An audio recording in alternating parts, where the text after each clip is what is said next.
And I said, it shouldn't take more than a few months, 6 months at max. And here I am, it'll be 12 years in February. So it's, I was completely wrong about that time estimate. But it turned out to be a lot more complex than I thought it would be. Nonetheless, so I took it out and began the process of finding out about it, about its physiology. And that was a long, complicated, convoluted process. Well, let's start with looking at the front view. Now, these are the real ones. These are copies. These are stereolithographic copies, what you see up here and what you will hold. They're exact copies. I mean exact. As close as science can get them, same weight, same everything. But this is the real deal here. Now, if you notice, the differences are, and I can show you here with this, a normal human eye socket, see that? It's 2 inches, 2 knuckles deep, to go back to the foramens in back. With a star child, you can see that it doesn't even go quite 1. It's very much shallower. So you have a real difference there. If you look at the brow ridges, all humans, all primates have varying degrees of brow ridges. You see those, you feel your own, everybody's got them. And then every human nose comes down, no matter how big your honker, it's going to have a little dip up here between the brow ridge and the beginning of the nose. Star Child has neither of those. It has no brow ridges, as you can see. I mean, you look at it, absolutely flat, and you see that its nose has no dip at all. It goes straight down. You'll be able to see it when you come up closer. But anyway, take my word for it. A complete difference there. There are no sinuses under here, as you will see in another slide. So we're already into some really significant differences. Now this is the size of it. It's a little smaller. As you see, it's a little smaller than a normal human head. All of us in here, we would have, it's about the size of maybe his head, approximately. I put Jaden Smith up here, 12-year-old actor in The Karate Kid, Will Smith's son. That's about the size. A 5-foot adult or about a average 12-year-old. Now, this is the copy with the jaw that I showed you. And you can see that if it had eyeballs like we have, they would be bulging out like frog eyes. So it would have had a problem growing up in any kind of an atmosphere where there are other children with eyes like that, and we assume it had eyes because they're absolutely perfect in their design, and if you put your fingers in, you can feel ridges and dips exactly the same in both of them, so it's not a deformity. Its genes told it to grow in all of these different ways, and that's important. The fact that its genes told it to grow different in 25 major areas, which we'll see. It make sure that it's not, we think, entirely human. Now, here's another comparison. You see this line across where the nose bones connect into the brow, and you've got that piece right there. So we line those two up, excuse me, and this is what we get, and we can see the differences already. They're very dramatic. This goes from back here at the back end of the depth of the 2-inch cone that makes up a human eye socket. It's shoved down and inward toward the nose. So if the eyes are centered like ours, they're going to be here, and it's going to have a real big upper lid. If they have eyes, and if it's got eyes like ours, of course, they'll be sitting out, so the lids will have to come over. It'd be a pretty long throw to do that. We think it had eyes. It's got all the little points of attachment for muscles, but they couldn't really be like our eyes. But we don't know what eyes they had. There was a time when we thought, well, maybe it has kind of like bug eyes or something, where they take in a full 180 field of vision without moving. And the idea of the big black alien eyes, well, maybe that's what it is. Maybe they're all iris and they just see it all without moving. Possibility, but not sure about that. Okay, this is a profile view, and we begin to see some of the differences. Now, these are just the parts of a normal frontal bone, the parietals, the sphenoid, the temporal, and then the sutures, coronal sutures, like that. And we see that in the star child, and we see that the human found with it, which we know was an adult female. She had a concussion at some point that healed up right there. That's what that is. But we see, again, the brow ridge and the dip, and we see the lack of brow ridge and the no dip. So very different design there. The pieces, the parts are here, but they're in a different configuration. And obviously the ear hole is much lower, the mastoid bone much lower. This here, the pterygoid plate, I always have to mention that because everybody sees it and they say, well, those things sticking out like that. The pterygoid plate is just a bracing bone. You see how it braces up against this? If you take a real hard shot in the grill, boom! If you don't have those bones there protecting you, it'll jam right back in, go right into your brainstem and kill you. It's just a protective measure. Nature's wonderful in its design, it really is. Here we see the rear view, and this, oh, I'm sorry, let me go back because it's important to say one thing. See the inion, this knot here, this is important to mention. Feel, everybody do this. Reach around the back of your head and feel this knot that we all have back here. That is where our neck connects to our head. All primates have that. If you've got a head sitting on a neck, whatever the angle, whether you're a quadruped, biped, whatever, you have that where your neck is connecting in with a couple of really big muscles. The star child does not have that. And not only does it not have that, it has a dent. You can see it very clearly and you can feel it. It's got an actual dent instead of the bump that it should have. A very significant difference.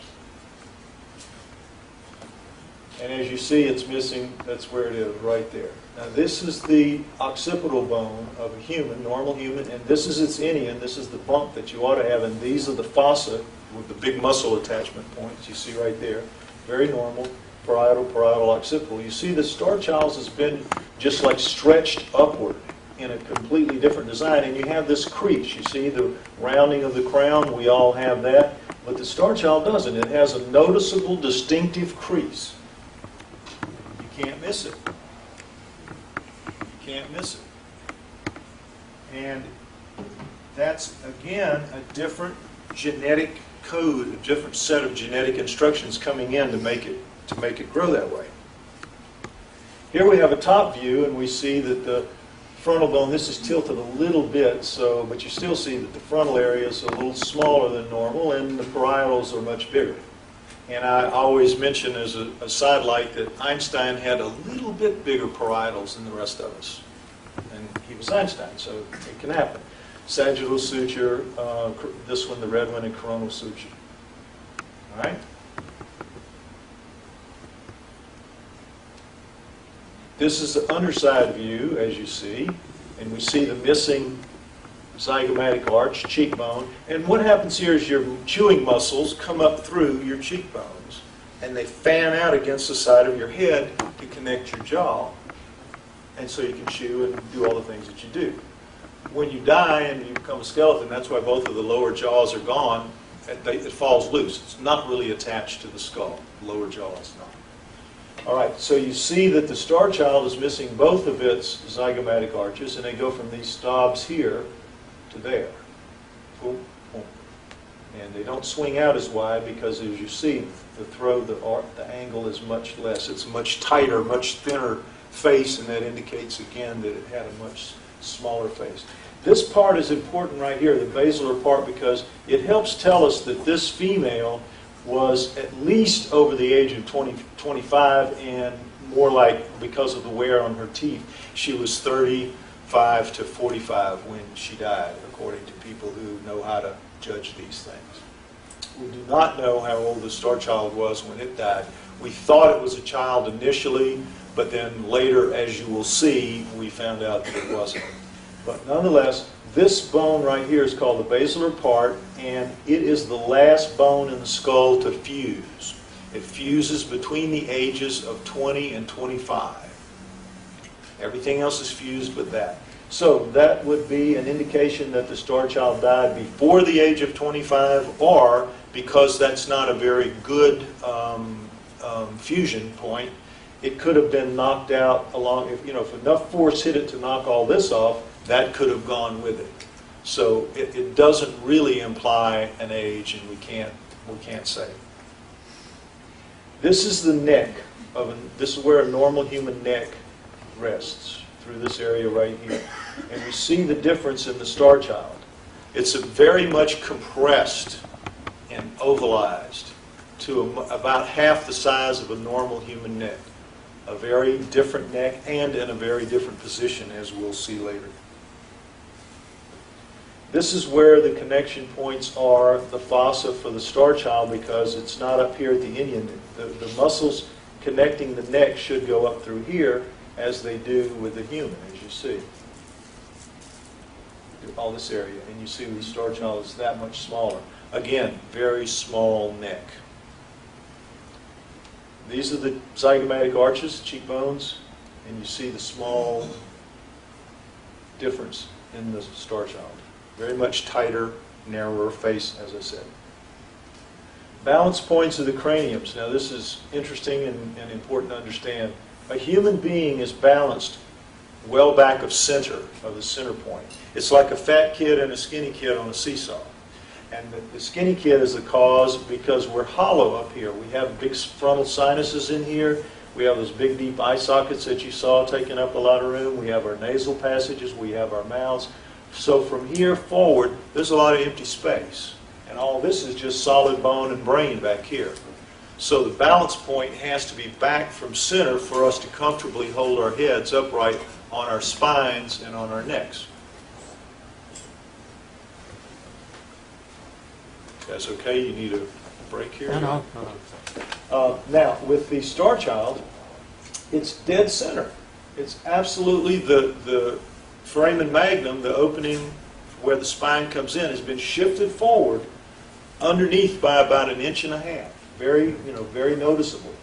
And with the extension back here of the parietals and the lack of sinuses, eye sockets, and very little in the way of nose and mouth, as we'll see later, the balance point has to go forward. And look, lo and behold, nature somehow figured that out and gave it perfect balance point front and back, and side to side. Isn't that remarkable? If you're going to get a deformity, as science says this has to be, as you will see later, science answers everything we say about the star child with just saying it has to be a deformity because there's no such thing as aliens.